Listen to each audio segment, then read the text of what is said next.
Welcome to Everyday Martial Artist, a weekly podcast where you'll join me, Brian Doucette, as I interview a different martial artist each episode and hear their story. Some guests you may have heard of, and some you probably haven't. Be sure to subscribe where all your favorite podcasts are available. Also visit our website at everydaymartialartist.com. If you're listening for a specific interview, I sure hope you'll stay and check out the other episodes. A very special thank you to Topher Williams for our custom theme music. And now, the newest episode of Everyday Martial Artist. Everyday Martial Artist is brought to you by KOOnline.com for all your martial arts needs. Sparring and safety gear, rank belts, uniforms, weapons, patches, and more. Wholesale supplies made by martial artists for martial artists. Visit us today at ko-online.com. You know, one question I ask every guest on Everyday Martial Artist is about their favorite martial arts book. And there's never been one quite like Martial Theory by Steve Pearlman, described as the art of war for the martial arts. Martial Theory helps any martial artist or instructor take their understanding and teaching to the next level. And at martialtheoryU.com, you'll find a global community with instructor groups, Q&A with Steve, live events, and demonstrations to help you apply martial theory directly to your training. It's not just a book, it's a movement. Find Martial Theory on Amazon, and when you join martialtheoryU.com, use discount code EverydayMA for 20% off. That's under $20 a month for life. That's martialtheoryU.com, code EverydayMA. Hello and welcome to Everyday Martial Artist. I'm your host, Brian Doucette, and as we do every week, we're joined by a brand new guest talking about their life and their journey throughout the world of martial arts and sometimes other stuff they're involved in.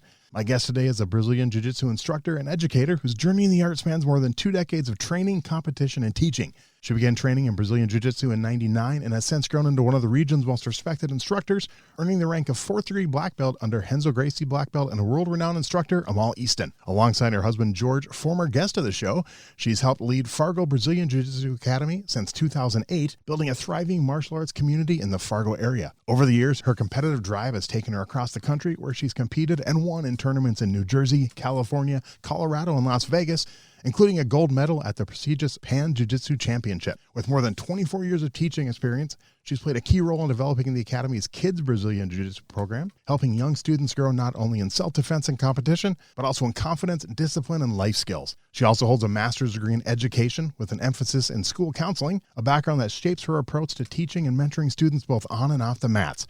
Please welcome my guest today, Sarah Andersch. How are you doing today, Sarah? Wonderful. Thank you, Brian. Wonderful. Hey, thank you. I know we've talked about this for a while, and I said after I got George on the show, I wanted to reach out to you, and I'm glad we made it work and got it scheduled. I know how busy you are, so thank you very much for your time. Yes, thank you. Well, I know you listened to George's interview for sure, so you know how we do this, but what I want to do is, I mentioned you started in BJJ in '99. First of all, I want to know if that was your first style, but what I want to know is where that first interest in martial arts came from. How were you introduced to it? Kind of what kicked off your martial arts journey? Well, I was older at the time, than a lot of people start martial arts. But I guess my background was more in gymnastics. I started gymnastics when I was 3. Oh, wow. And like 4 hours a day, 5, sometimes 6 days a week. So intensely did gymnastics all through my whole, childhood. Mm-hmm. And finished up my junior year, I think was my last year competitively.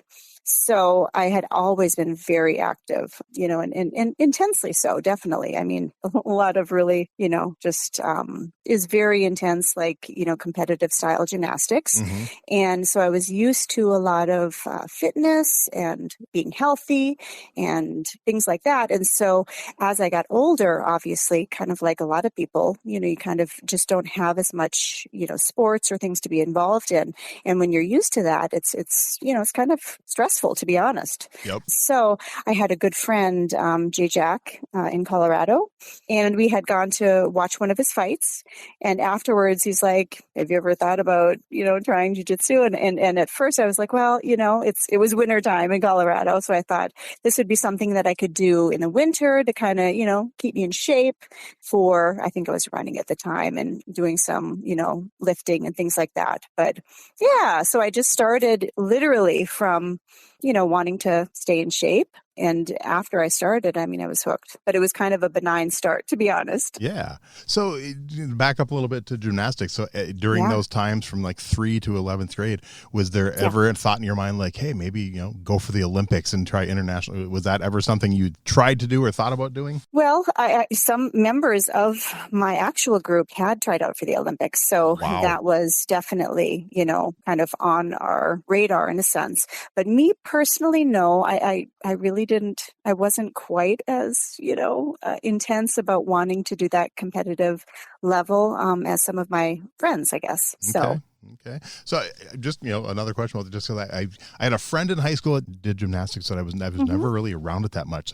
Like with that, like how, is that like a same like length season as like a basketball season or hockey where you're, for like 4, 5, 6 months of the year? Or was that more of a year round thing where even when the school didn't compete, you were doing thing with like a club gymnastics? Oh yeah. Okay. Yeah. And especially until like, I guess, my sophomore year, junior year, then it was a little bit more seasonal, in high school. But no, club gymnastics, it's all the time. Wow. So never a break. In fact, even during, Christmas break, we're sent home with a list of things to do every day. And we had special diets and got even our fat tested every month. And it was really intense, even underwater fat testing level, on occasion. So it was very intense. Okay. So think back to that first jiu-jitsu class. Your friend convinced you to give it a shot. You said you got hooked. What was it about it? What made you think, man, this is fun? It's ironic because it wasn't a class and it wasn't something that I probably should have been hooked from. Looking back, I think George had mentioned this a little bit too, now that we're school owners, looking back and seeing like how we started, we're just like, oh dear, that was not how it should have been done. Like my first exposure to doing jiu-jitsu was this huge guy, Forrest, one of the jiu-jitsu. I think he was teaching, but, a student primarily. And I think he was working on like triangle choking me. My first time, which, for those that may not know what that is like me getting choked with his legs, while he's laying on his back and I'm sitting. Just like that would be probably the last thing that somebody, maybe should do on somebody's first day. Yeah. And especially because it wasn't a class setting. It was like him just kind of like showing me jiu-jitsu. Like at the academy. So, and sometimes it is those weird things. I can't remember if I told George a story or not, but with me when I've been doing martial arts since I was 10, but I've been with Grandmaster Jim Grimstead now since 1994. And the whole reason was, my old instructor made me hate martial arts. And my listeners have heard this story, but he literally made me want to quit and give it up completely. And someone suggested I go watch one of Master Jim's classes. They're like, I think you'll really like him. And the first time I ever went to one of his classes, I walked in just to watch, and it was an adult class on like a Wednesday night in a March of 94. And there was, I think, five or six students, and three of them were sitting on the wall, flat against the wall with their legs out in front of them and their pant legs rolled up, and their partners were kneeling over them with a bow staff, rolling it on their shins. And I could see the pain in their face. And I'm like, what the hell am I watching? But obviously, same thing. I'm like, boom. And 30 years later, I'm still training with them. So Yep, exactly. We're demented people, Sarah. We really are. No pain, no gain. That's right. Yep, from the 70s and 80s. Yep. I love it. So then that kind of drew you in and hooked you. And were you all in right away? Did you start going whenever you could, or was it like 2-3 times a week? I don't really, obviously there are people that do like once or twice a week, whatever, but that's pretty rare in Brazilian Jiu-Jitsu. You either love it or you probably don't like it at all. It's kind of one or the other. And so definitely it was all in 100%. Okay. And how long were you in before you did your first competition? Not long. Okay. Unfortunately. And the thing is since I hadn't competed, with other martial arts or anything like that, I didn't really know what to expect. I knew that, I competed a lot as a gymnast, right, and I did really well under pressure. Beam was my favorite event where, it's pretty high stress, and they always, threw me on last because I was pretty solid and did well with the pressure. So I thought, this should be not easy, but, something that I would enjoy. But it was pretty stressful. And I think it was probably like 9 months in. Wow. It was like one of my first, competitions. Okay. I like that though. So do you think then that your gymnastics definitely helped with that part of it? Oh, yeah. Well, all of it, for Yeah. sure. All of it. Yeah, definitely. Because, yeah, flexibility, strength, understanding body awareness, because with jiu-jitsu, it's all about, so science-based, what level and what angle do you have to be at, and, just all of those little details. And for gymnastics, even when I was very young, they were always drawing pictures of what, where your body had to exactly be for this exact move. So, yeah, so I was aware of that and able to adjust my body as needed. Nice. And then was your first official instructor, was that Amal, or was someone else your first official instructor? I don't remember exactly. Amal definitely was the head instructor for sure. But Jay Jack, of course, Elliot Marshall, I think Forrest as well. Reynolds, I think his last name is. Yeah, so there were several of them. Okay. So now with you, obviously over the last almost 20 years, you guys have been running your own school. Teaching is such a massive part of your life. You have a teaching degree. So what are some things you remember of those instructors that stood out, that really think, hey, these guys are good instructors for this reason. I really like the way they do this. Maybe I don't like the way, some things that you remember about their teaching style and stuff. Yeah. Well, I think it was a little bit of both, interestingly, because some of the instructors were just amazing and others perhaps not as much. And I'm very small, which is, kind of unique for Brazilian Jiu-Jitsu, I guess, for a female, to want to do that sport. And so I guess starting with the ones that I didn't necessarily appreciate quite as much is when I had a hard time with a specific move, especially because of my size. It was hard when some of the instructors would be like, well, I don't know why you can't do it. That type of thing, like, well, it's you, it's not the move type of thing. And almost all of our instructors, though, were so good at being able to adapt. And especially even, George wasn't my instructor, but definitely was, since we were in it together, worked alongside and helped me out quite a bit, and was always so good at being able to look at the move in a way and say, well, this for you, it would work if you did it this way or a different way. And it was really helpful to be able to give me some insight and some input so I could be successful. Yeah, that's one thing too. I told George that I remembered about one of the first, not the first time I met him, but the first time I actually got to train with him when he did one of these open martial arts seminars I was helping host, and how well he explained not only the technique but how you're doing the technique, and he's very good at that. And that's not something. There's, like you said, there's not all instructors are good. Not everyone's meant to do it, and you can tell when people were meant to be teaching something, and definitely he fits into that category. So that's good. Honors the individual, because that's the beauty. Because being a gymnast, there is a very specific body shape and type for gymnastics, which is short and somewhat stocky on occasion, or thin or whatever, but definitely short and powerful. And I also did ballet, and I'm not somebody who has a ballet body. Again, I'm short and more powerful, not long and lean, which is atypical for ballet. And, back in the 80s and probably early 90s, I think I was told, I don't have the ballet body, my backside's too large and, things like that. So having done other sports where I haven't necessarily fit the traditional mold, I always appreciate jiu-jitsu because you can be anything. You can be short, you can be tall, you can be long, you can be, thick, you can be thin. It doesn't matter. There's going to be a shape or a style or some kind of, version of it that's going to work really well for you. And I love that. It's very inclusive. Yeah, that is great. So thinking back to that first tournament you did after 9 months, do you remember how you did? Well, I think that was a local tournament just in Colorado. They had these kind of mixed, kind of taekwondo and karate, kind of all the different martial arts kind of broken up into different categories, and you competed just in the grappling, area. Okay. And what I remember about it is that, jiu-jitsu is a little bit more, pensive, and you kind of go, the approach is a little, not slow per se, but methodical. And, because it's self-defense based, I guess, at least with how we were instructed, we want to make sure to involve the aspects of sport and self-defense into one.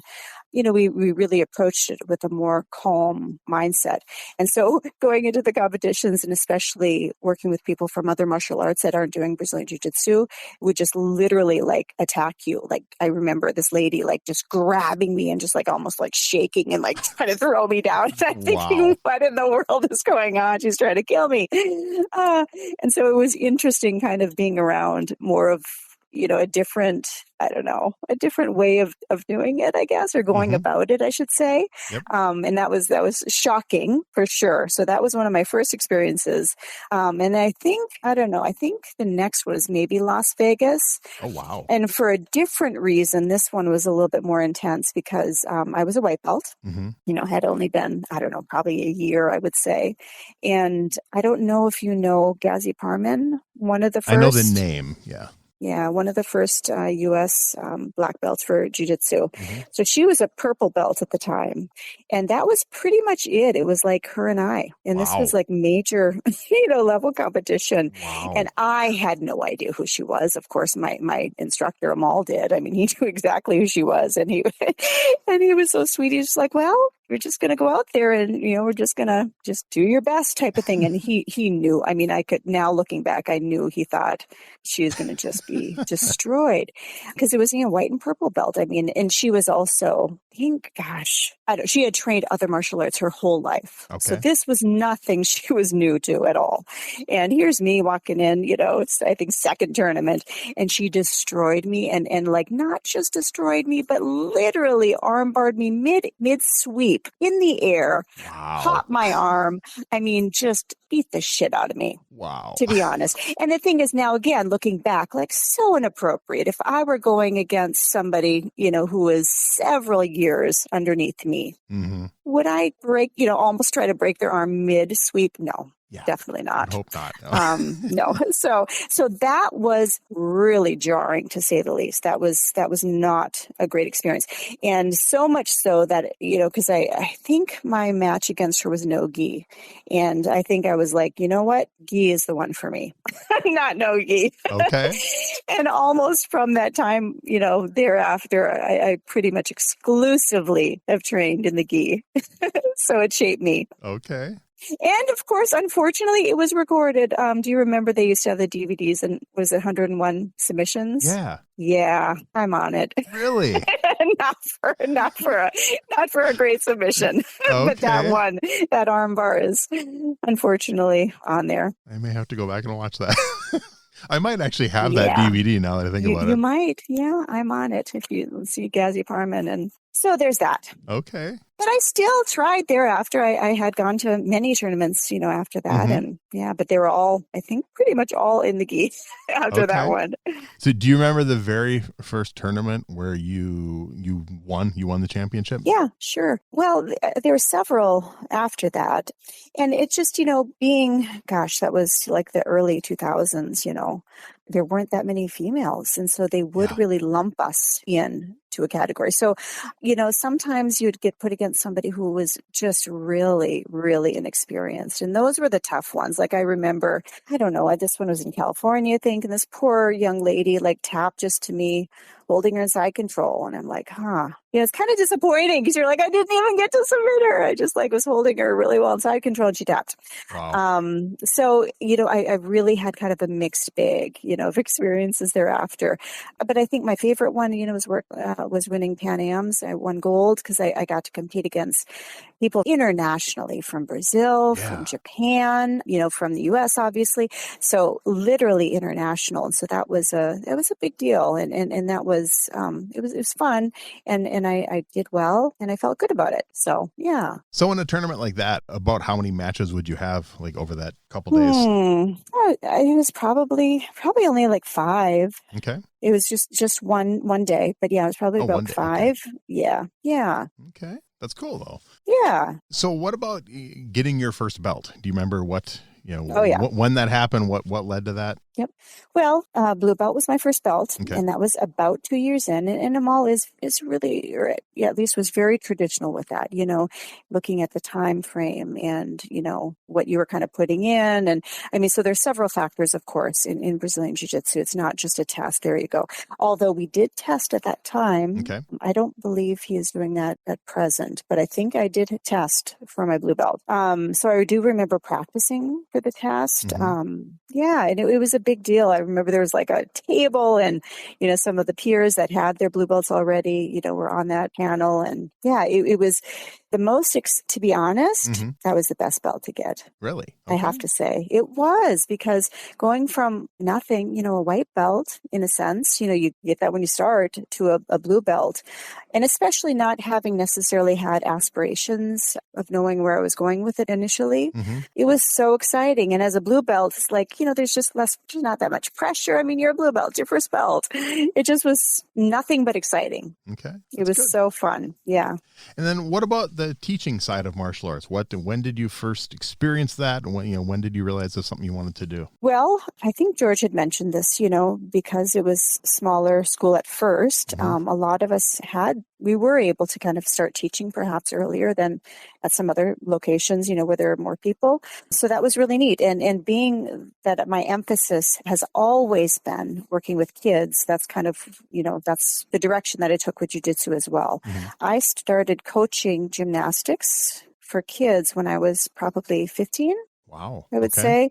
So I had been teaching kids gymnastics for a long time prior to that. So it just and I taught dance and other things. Yeah.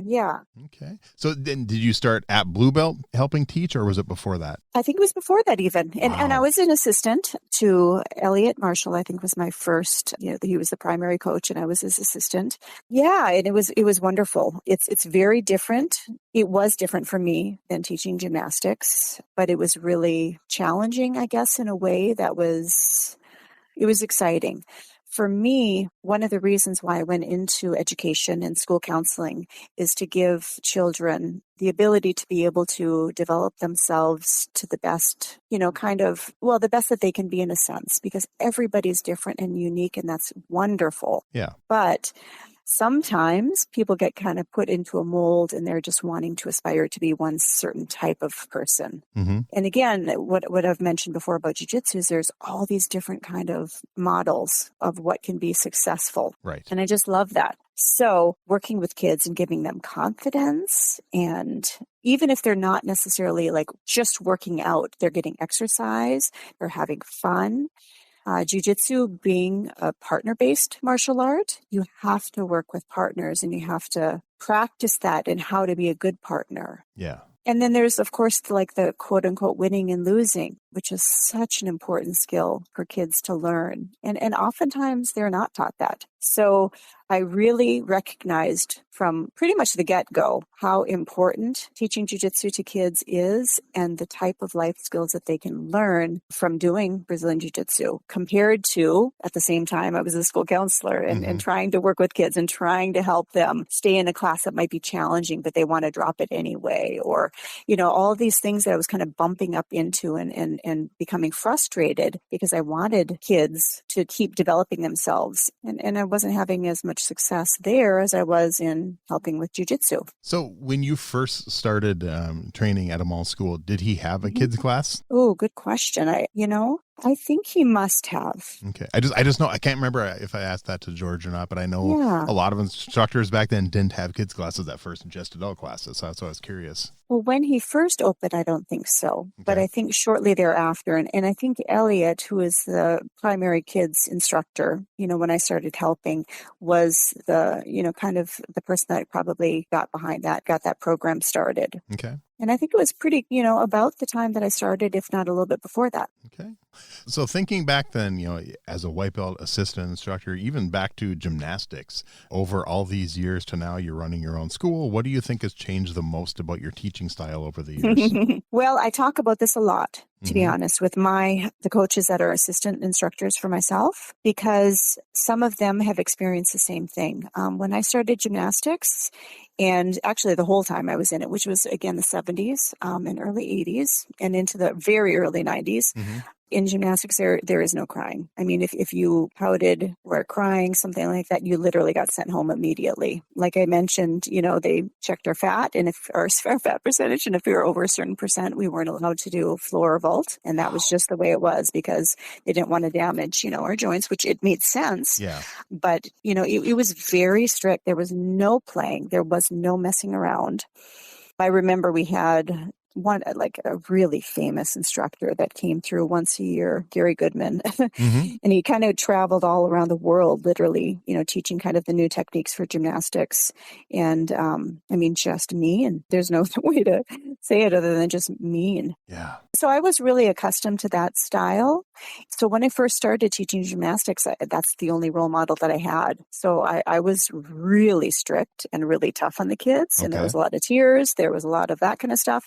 So when I started jiu-jitsu, I had been working, as a counselor for a few years before that. Mm-hmm. So I think at that point, I was starting to shift my mentality and realize that wasn't the world that we were living in anymore. You couldn't just, scream at kids, make them cry and, call that making them better. Right. So kind of looking forward to now, I'm really working at trying to have a really nice balance between creating a fun atmosphere, something that's going to make kids want to be there, and really develop their sense of personal identity and sense of self, and also be challenged in a way that helps them to grow, but not in a way that makes them want to quit. Right. So, and some of the people that I work with, I mean, you kind of, when you think of teaching martial arts, sometimes you think of just a real strict and that's what the parents want, and that's what the kids want, and that's what they should get.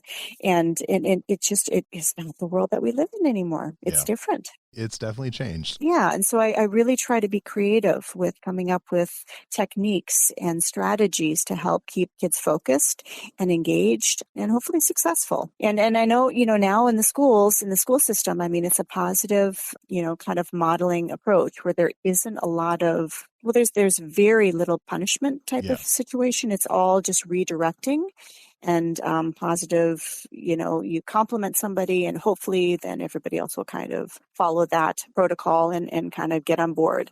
And, being a counselor and also having taught too, I know that's, I think it's somewhere in the middle, to be honest. Mm-hmm. I really do. I think there is a time and a place for a little bit of correction and some sternness.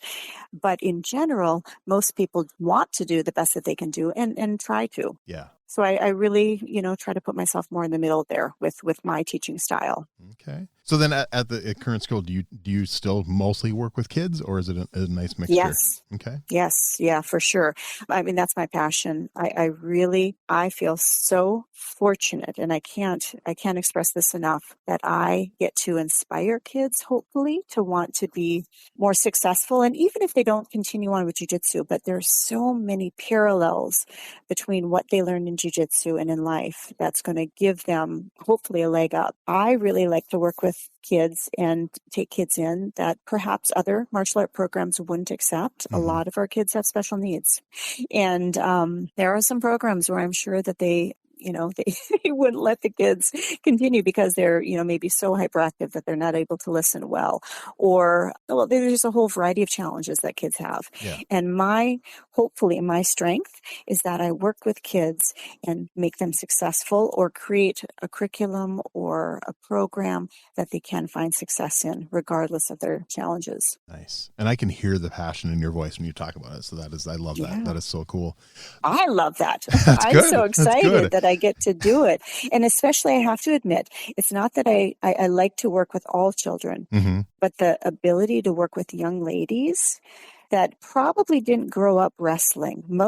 And I ask this often just so I can kind of get a gauge in my mind. Most young boys have wrestled with their parents, with other siblings, when they're growing up. Mm-hmm. But most young ladies don't learn how to wrestle. Yeah. And I truly believe, being in the psychology area and things like that, I believe neurologically there's something that can help children grow and change by doing those kind of sports, mm-hmm. and by wrestling with other people. And again, that winning and losing, and it's not just black and white, but females oftentimes are always like, oh, we're all winners and we're all the best. And that there are some things where that can be all right, but also it's good to kind of be able to be challenged and be competitive, and to know that, what, that time you didn't win, and that's okay. We're going to work on it.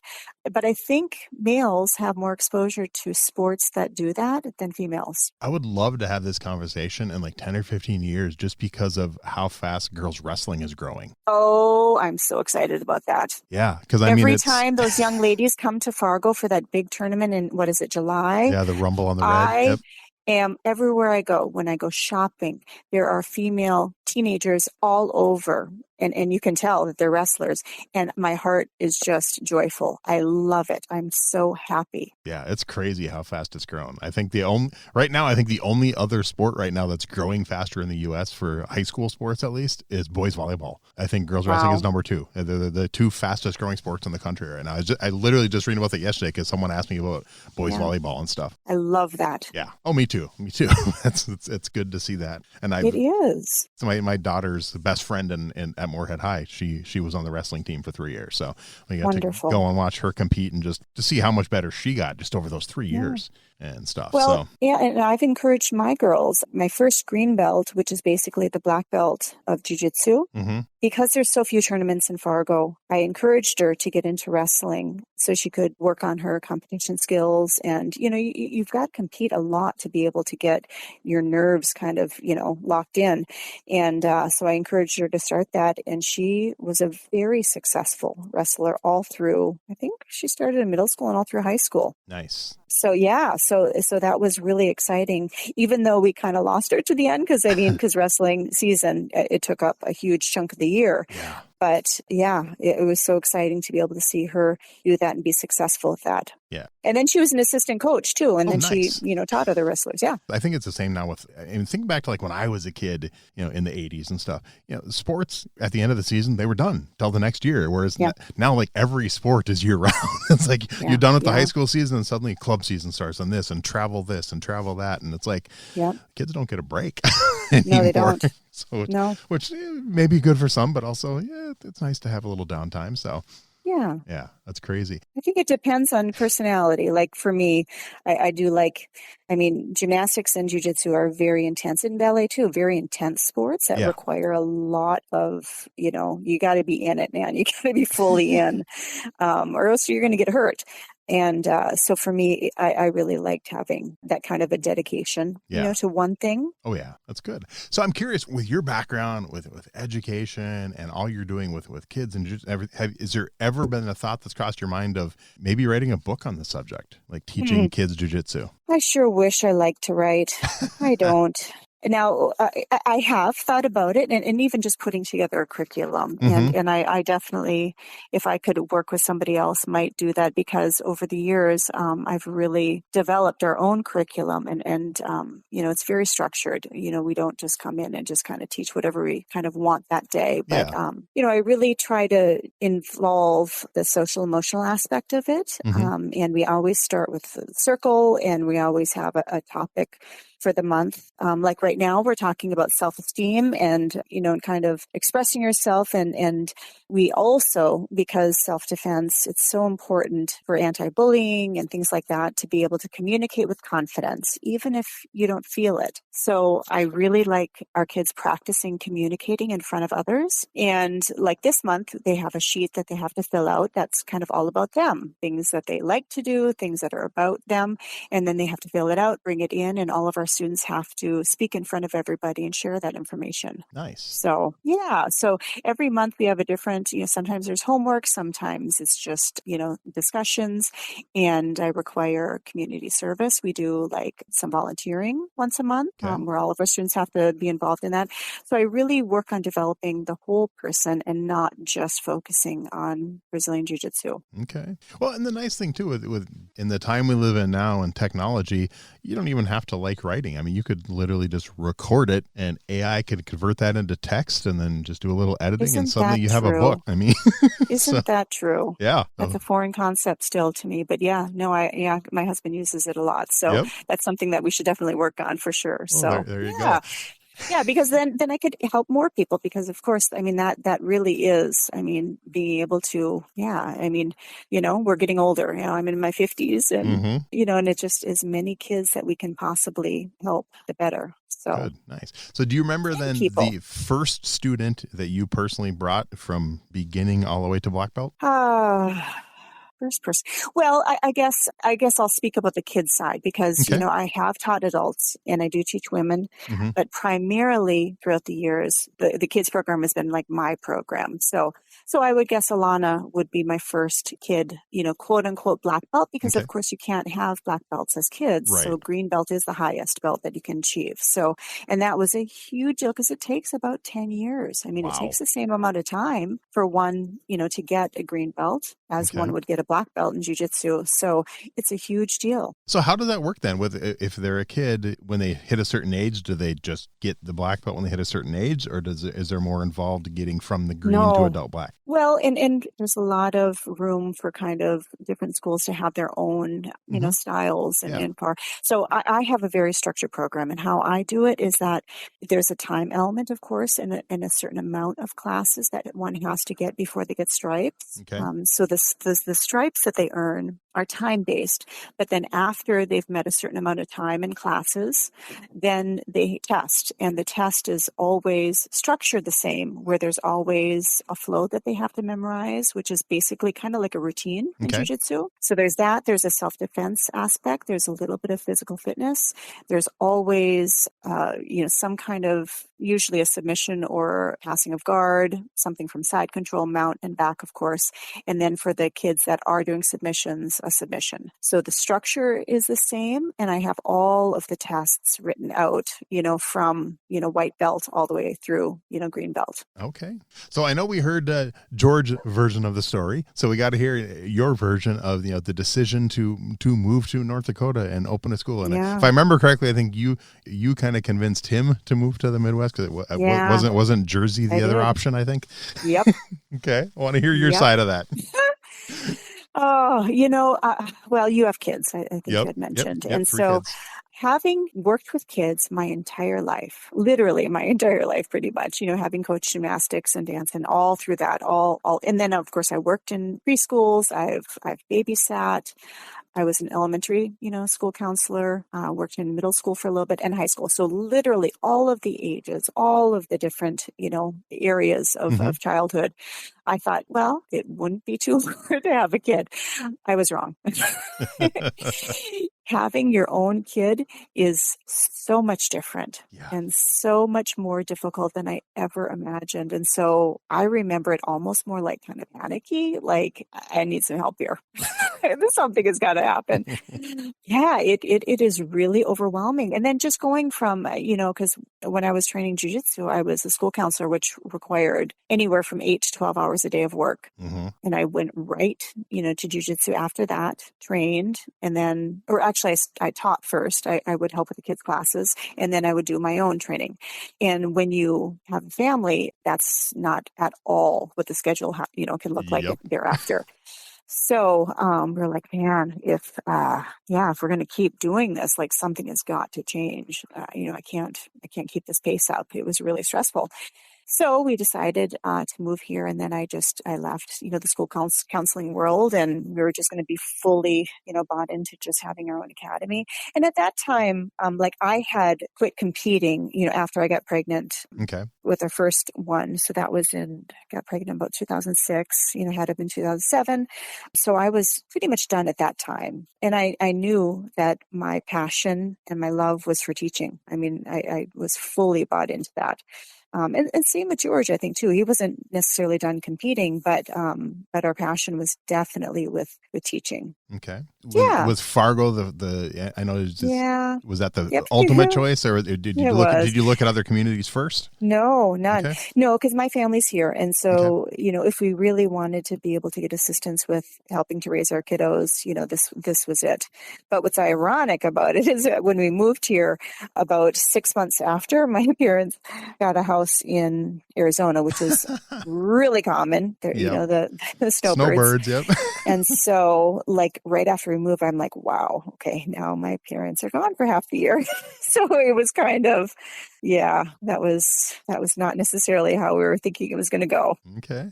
So I know with Fargo BJJ, you guys, you have had like a kickboxing instructor on staff there. You've trained MMA fighters. Have you personally ever cross-trained in other styles, or you've been exclusively BJJ? Muay Thai. Okay. No, Muay Thai. Yeah, Amal is an amazing. He's always been my favorite Muay Thai instructor for sure, because he actually competed in Thailand, and I mean, man, what that guy's gone through is just amazing. Yeah. But he was my favorite. Of course, Dwayne Ludwig, amazing Muay Thai instructor. So we had some great instructors in Colorado. I was really, really lucky. Like, I had no idea, not having done other martial arts or been to really any other schools. Like, man, the exposure and the coaching and the training that we got, like, I can't even tell you how fortunate we were to have like the best of the best. Yeah. So I never competed at Muay Thai, and I never wanted to, but I really enjoyed learning it. Okay. Yeah. So I even taught a little bit here, and on occasion. Yeah, because I really enjoy that. So was that something when you guys decided to add a full-time Muay Thai instructor? Was it hard to find one? A little bit, yeah, because it's not like Muay Thai isn't not very common, obviously, especially in this area. Common here. Yeah, for sure. In Colorado, it was. I mean, it was pretty easy. There are Muay Thai instructors like all over the place. Yeah, so that was a little bit hard, and because I had the kids program and helped teach adults. I mean, it's hard to do everything. So it's nice to be able to have a little help. But it's hard too, because if you find somebody that's good at Muay Thai, like they might not do jiu-jitsu, or they might not be totally bought into one or the other. So it's always been a little bit of a challenge. And that's why we've kind of ended up now just obviously putting our emphasis on specifically Brazilian Jiu-Jitsu, traditional Brazilian Jiu-Jitsu, in general. And George does the kickboxing program, just on Saturdays, more of as a kind of an asset, something to kind of add on to Jiu-Jitsu, but Jiu-Jitsu being the primary. Yeah, definitely. Yeah. And then now, in fact, super excited. Last week, I just started a program at Fargo BJJ. It's called Shield, and it's focusing on women's self-defense and fitness, kind of in a combination model. And I'm super excited about it because for years and years, my husband and I have been going around trying to figure out how can we teach women self-defense. And I know that sounds like a funny question, like, it's pretty easy. But as you probably know, and a lot of people, they teach like seminars or like maybe a month instruction. You come in, once a week for a month or something like that. And George and I have decided, really both of us early on, that is not what we're going to do, because it's not safe. Me teaching and having done jiu-jitsu for, 26 years now, on occasion, I'll even have a brain fart where it's like, gosh, I forgot something. Just that's right there, but I lost it for a sec. And that's with training, obviously, often. Yeah. So we knew there's no way under duress that somebody can actually pull off something that you learn in a seminar or even a month long. Yeah, especially 6 years ago or something. Yes. So I thought, well, gosh, what do people do regularly? Fitness. And I used to teach a fitness class at our school when we first opened, kind of more like a CrossFit type style program. And so, so I'm combining like kind of the jiu-jitsu warm-up circuit, like fitness class. And then we break into like some flow drills and then self-defense at the end. And I thought, well, for people that don't want to do actual jiu-jitsu class because they maybe are overwhelmed by, training with big guys, etc. And then also there are people that just really don't like that physical contact. And for me, I can't relate because that was never an issue for me, but I know so many people, especially females, are pretty overwhelmed by that. I thought, finally, this is what I can do. So I'm super excited because now I can hopefully, start providing more self-defense in a way that I feel good about and that makes sense for me as an instructor and just somebody trying to hopefully help people. That's awesome. I love it. And you'll have to, like I said, when the episode comes out, I'll put links for the schools and stuff, but if there's a specific link for that program, I will definitely add that also. So I'm really excited. Awesome. And we do a little bit of kickboxing, but I always tell people, especially for females, that's not the format for self-defense. I mean, in jiu-jitsu, of course, you're either trying to get too close where you can't get hit or too far away where you can't get hit either. Yeah. So it's more for fitness and for confidence and fun. But I know that myself, when I started training Muay Thai, just my stand-up in general, I felt more comfortable on my feet because, of course, Jiu-Jitsu is all on the ground. And that's where I put my, most of my work. It was beneficial for me to practice a little bit of stand-up. It's cool. That's exciting. Yeah. Really exciting. Mm-hmm. All right. So over your martial arts journey, is there one philosophy that's at the top of your list? One philosophy, like, explain to me, like, what you mean by one philosophy. Whether it's like, this question, I've had such a wide variety of answers. Like, some people will just quote like a mantra or something from their martial art, like indomitable spirit, never give up, quitters never win, things like that. It's just like a saying, or just a strong belief that you've either learned from someone else or developed yourself through your and even going back into gymnastics if you want to, it's like, one really common one is like having a white belt mentality, always be willing to learn something, things like that. Yeah. I don't know if I have any statements or so. I mean, it's kind of funny though. I have a lot of little things that I have in the kids class, like just silly things that they can hopefully remember. But like it sounds silly if you don't do jiu-jitsu, like ABC, always be choking, because choking is the primary emphasis, of course, on, for That's jiu-jitsu. Good, actually. I like that. So I kind of, I have a lot of really kind of silly, like little sayings and stuff that I do for the kids class. But I guess in general, my philosophy as far as jiu-jitsu goes is just like how grateful I am to be able to pursue something that is so inclusive and welcoming to all different types of people. And I just love the fact that it teaches people how to be humble, because humility is hard to teach. And maybe even impossible to teach I would agree. in something other than martial arts. So humility and self-control and just the natural, just what one is focusing on jiu-jitsu and submission and being submitted and that restraint. It just, I can't think of anything else that I would want to teach to help make somebody a better version of themselves. And like I said, this is coming from me being a school counselor where I for 10 years, for more than 10 years, for like 13 years, have worked with kids, really trying to develop them and into, better human beings. And hands down, I can tell you, I have been more successful at creating better humans through teaching jiu-jitsu than anything else. That's great. I love it. All right. How about a worst martial arts related injury? Oh dear. Kind of embarrassing. Okay. Well, because, most of the time it is. You're doing something stupid, right? And that's why you get hurt. But, Elliot remembers this too. Elliot Marshall, who I've mentioned, was one of the main instructors, and he's a huge guy, 6'3", I think, and, over 200 pounds. And I'm, 5'3", and probably at that time, at least I was, about 125, maybe 130. And so I'm flexible because I was a gymnast. And so sometimes I did things that were not as typical because it worked for me that didn't work for other people. And I remember Elliot saying, "Oh, sorry, you got to stop doing this or that or whatever, because it's not going to work." And so I was practicing gogoplatas. I don't know if you know what that is, but okay, gogoplata. And I was like, it's going to work. I'm going to choke him with this. And first of all, that was dumb.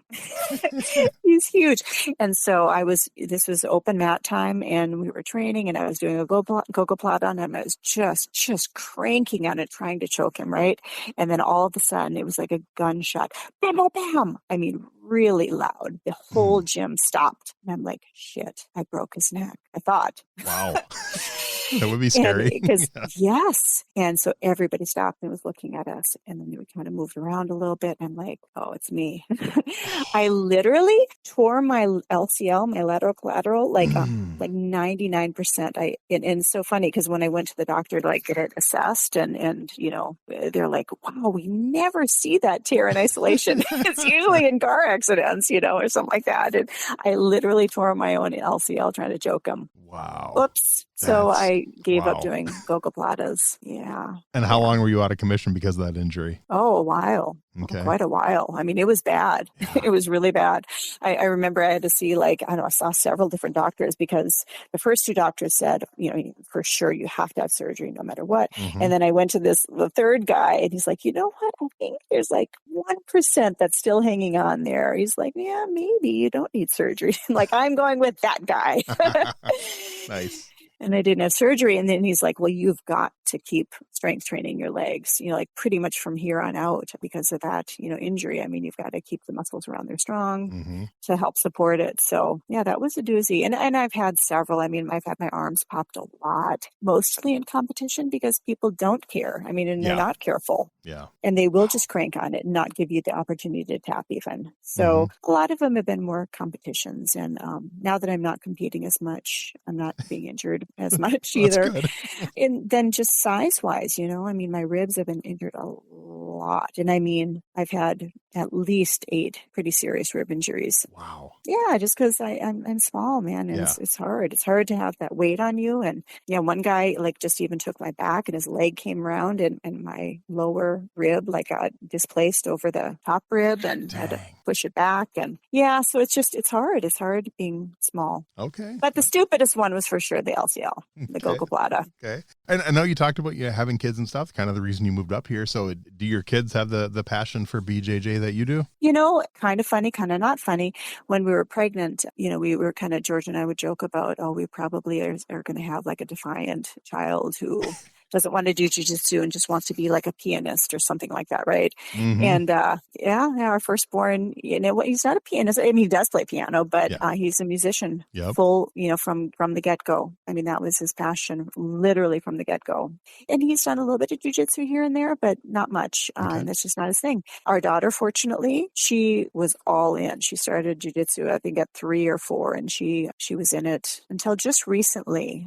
Now she's into theater and some other things. Yep. I've seen her on stage a few times. So yeah, that's right. Yep. But she even competed and she, unlike me, she fortunately got my husband's size. So she's not petite, she's taller and, stronger. So she really liked the wrestling aspect and, that kind of stuff, which was just more difficult for me as a jiu-jitsu practitioner. So so she loved it. And like I said, it's not, she's not doing it right now, but she did many years of it. That's good. Okay. Yeah. All right. I got a few fun questions we use to wrap up the interview. And I'm sure you heard when I asked Georgie, so hopefully you'll have some good answers on these. But so let's say you were going to take that walk into the cage. You were going to step into the octagon. What's your walk-up music going to be? Well, I guess if somebody knew me today, they'd be surprised. But when I first started, well, not first started training, but I was really into hardcore and, punk music. And so I guess I would say, probably a hardcore, band, like, I think like DYS, like Wolfpack. Okay. Just not a very appropriate song, but definitely, that would be my jam for sure. Okay. Who are 3, 4, 5 names you'd put on your personal Mount Rushmore of martial arts? Mount Rushmore. Well, I guess primarily would be Gracie's, Helio, of course, especially with the story of him being so weak and kind of sickly as a child and not having trained like his brothers, but then yet being the guy that kind of pushes through and really was one of the first ones to really get jiu-jitsu out there. I mean, that's so inspiring. Kira Gracie, I mean, not surprising, being such a well-known female. And I was so lucky. Gosh, I don't know, when was this? So 12, 15 years ago, I don't know, something like that. Amal, I was really lucky. I went to Colorado when Kira was there and she did several seminars because he has, schools all over Colorado. And I was kind of Kira's like personal person. So I took her around. I, brought her to, the seminars and back there, out to eat, all that. Nice. So I got to spend like, almost a week, with Kira one-on-one. So that was really exciting. And that's cool. Just inspiring. Yeah. So definitely I really admire her and just what she's done for the sport for women. Renzo, I mean, gosh, how could you not, right? Yeah. I mean, his love, I mean, he just literally emits love for jiu-jitsu, just out of every pore. And I think that really got passed on to Amal. And so I guess Helio, Kira, Renzo, and Amal too. And Amal, I'm so grateful for because he really was able to take all of the wonderful stuff that he learned, but also his personality and his dedication and determination for women. Like, he's always like some of the best women competitively speaking, and just how he treats and how he trains women was so significant. And I think before his time, we just were so lucky. So, yeah. Okay. I like it. That's a solid Mount Rushmore. Yeah. All right. How about a favorite martial arts book? I don't know. I mean, I guess like, Renzo had like the Brazilian Jiu-Jitsu theory and technique, type book. I mean, that's something that I would often refer back to. I would say that one. Okay. But I haven't read a lot of like, autobiographies or anything like that. And I should. Yeah. but I would say just more theory and technique books, especially. I know I bought Hickson's. I haven't read it yet, but it's I on my haven't pile. either, and I should. Yeah. You're right. Yes, for sure. Yeah. All right. Now, this one you may or may not have an answer for, but a favorite martial arts video game. Did you ever get into gaming? No, I didn't. I Nope. was like, I just did Mario Brothers. Like, that's like pretty much it. Okay. And I don't think that counts, does it? Right. That's okay, though. So nothing to do with martial arts, but I just thought of this because you were a gymnast, I have to ask, were you a fan of the 80s movie American Anthem? No, I wasn't. Really? Oh, With Mitch Gaylord, Olympic medalist from 84? Nope. Wow. Isn't that sad? No. You'll have to dig that out and watch it. It's a classic. I should. Okay. Yes, American Anthem. Yeah. I haven't watched it in a few years, but I remember because I interviewed another person who was a gymnast like 2 years ago. And after I interviewed him, I pulled that movie out and watched it. So okay. I'll have to check it out. Cool. For sure. How about a favorite martial arts TV show? I don't know if this counts. I love watching Xena. I have to admit. I would count that. That was a good show. Okay, then. Yes. Xena Warrior Princess. I mean, command. That's good stuff. It was fun. When I lived in California back in 96, 97, the place I worked at, that we built high-end special effects computers and stuff. And we actually, our in-house people worked on a couple special effects scenes from Xena. So, are you kidding? Yeah. That is so cool. Yeah, that was actually kind of cool. I was a big Xena nerd for sure. That's awesome. All right. Yeah. How about a favorite martial arts movie? Well, so my best friend training partner, I was so lucky to have a smaller size training partner pretty much through my whole time in Colorado. And so we, we did everything together for, all the time that I lived there.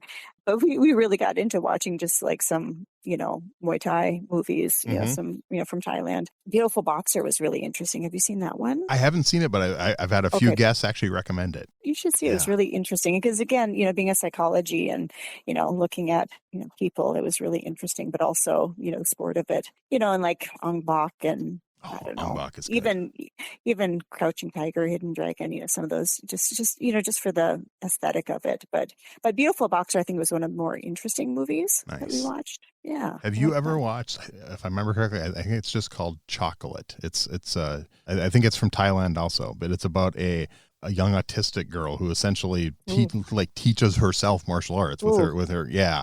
It's a really interesting. It's probably Chocolate. Yeah, I think that's what it's called. Okay. It's probably like 15, at least 15 years old, maybe a little older. Okay. But I do remember watching it when it came out and really enjoying it. So okay, it's a good recommendation. Yeah. All right. Final question, and this one doesn't have to be martial arts movie. Any movie you've seen in your whole life, a favorite movie fight scene. Fight scene? Yeah, one fight scene and I've had people pick anything from Star Wars and Marvel to The Princess Bride to Rocky and everything in between. So anything goes.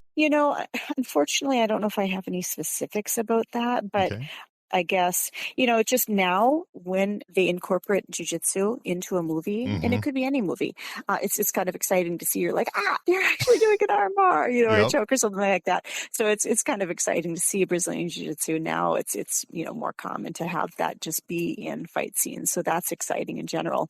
But, watching the Thai boxing, like, man, when people run up somebody... Or those flying knees. Oh man, this is good stuff. That's good stuff. I know my son just texted me. My son who lives in Utah just texted me the other night because he did his first ever Muay Thai class. So he's been training in different martial arts. So he's done some Salat, he's done some Krav Maga and stuff like that. But he did his first Muay Thai class, and he's like, it's so much different than Taekwondo, Dad. So, knees and elbows and all forward facing hips. Yeah. Yep. I love it. I love it. That's cool. Well, it's good stuff. Before I let you go, Sarah, is there anything I forgot to ask you, or we just want to be sure to get out there really quick? Don't think so. Just I mean, I think just the whole premise, of what we're doing here, I think is just really working on trying to take kind of almost like, the average person and really helping them to be the best version of themselves. And I really love that about what we're trying to do, because I think George even mentioned this, and I'll second it, is that almost anybody can take like a super athlete and make them good at almost anything. Yeah. But man, taking people that have special needs or have extreme, challenges or self-esteem deficiencies or things like that, and really getting them to be at a more functional level, or, just obviously increase their self-esteem or be able to protect somebody else that's an underdog. Yeah. Like, I don't know. I really feel very fortunate that we can do what we do. So I love it. Hey, I love it too. And especially in this current climate, Yes. it really, to be able to have, especially women and children, given the chance to have them defend themselves. Oh, I feel so lucky, and I hope I can keep doing what I'm doing for a long time. Nice. Hey, I love it too. Yeah. And seriously, I truly so much appreciate your time. I'm so glad we were able to do this. And I think the listeners are really going to enjoy this interview. I hope so. Okay. Well, thank you so much, Brian. Wrap up today's episode by taking your own training to the next level with Martial Theory by Steve Perlman, the book that's redefining martial arts thinking. Find Martial Theory on Amazon today. Join the worldwide movement at martialtheoryu.com, where you'll find Q&A sessions, live events, and direct guidance from Steve himself. Use code EverydayMA for 20% off for life. That's martialtheoryu.com, code EverydayMA. Thanks for listening to Everyday Martial Artist. We hope you will join us every week for a brand new episode with a different martial artist telling their story. If you enjoy the show, be sure to leave us a review. Also, be sure to check out our website at everydaymartialartist.com. There you can find all of our episodes and contact us to suggest guests and ask questions. Again, thanks for listening to Everyday Martial Artist, and we'll see you next week.